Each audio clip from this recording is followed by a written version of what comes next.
So CEW management come into my home.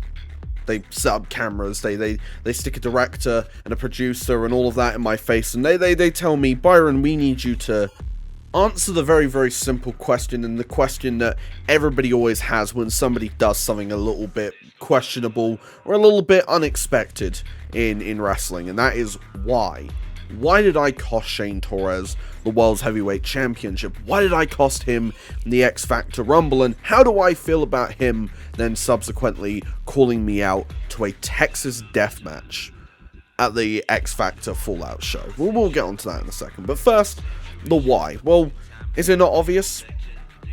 Is it not obvious? You say, Shane, that take the World Championship away from me and I'll take your career away from you, but take my career away from me and I'll take the World's Heavyweight Championship away from you. You see, it works both ways and it's always going to be that way. You know, it's this Ouroboros of us constantly going at each other until one of us finally caves in and one of us finally can't continue. And I think that what you have decided to do is do what I was afraid to do in the first place. And that is, let's raise the stakes. Let's do what needs to be done. And let's settle this once and for all. There's been a decade plus of history between us. You know, you were once, like I said, you were once my friend, you know? When nobody else gave you the time of day and when nobody else thought that you were anything, I said, as a young kid, hey, look, this Shane guy's got a lot of potential and I really like him. I look up to him. And I learned a lot from you. And when you were here from America on your own as a young 20-year-old, I had to convince my family to let you stay in our house.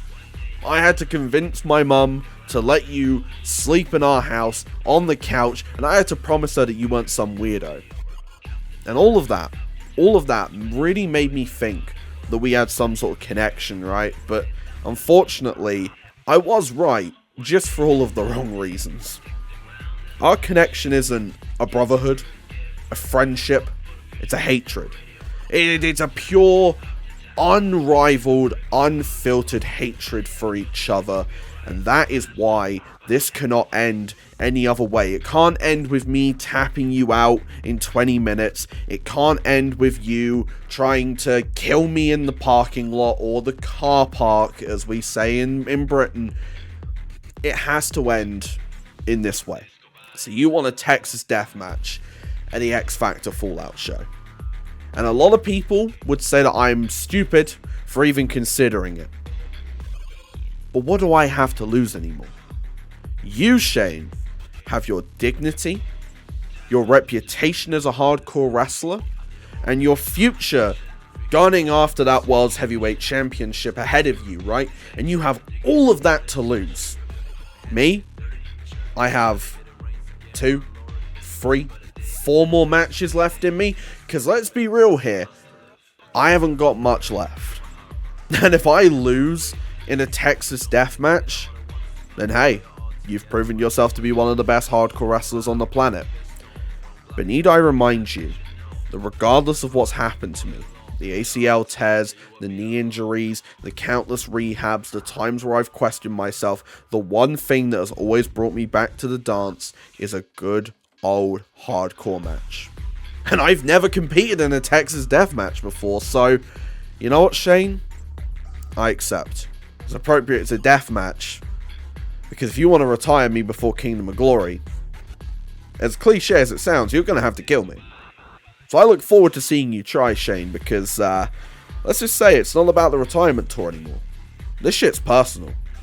And I'm going to put you in the grave. I'm going to put you in the dirt. I'm going to show everybody exactly what you are.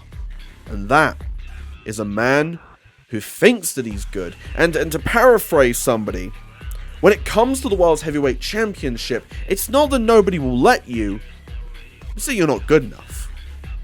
And hey, you're more than welcome to try and prove me wrong. X-Factor Fallout, let's finish this once and for all.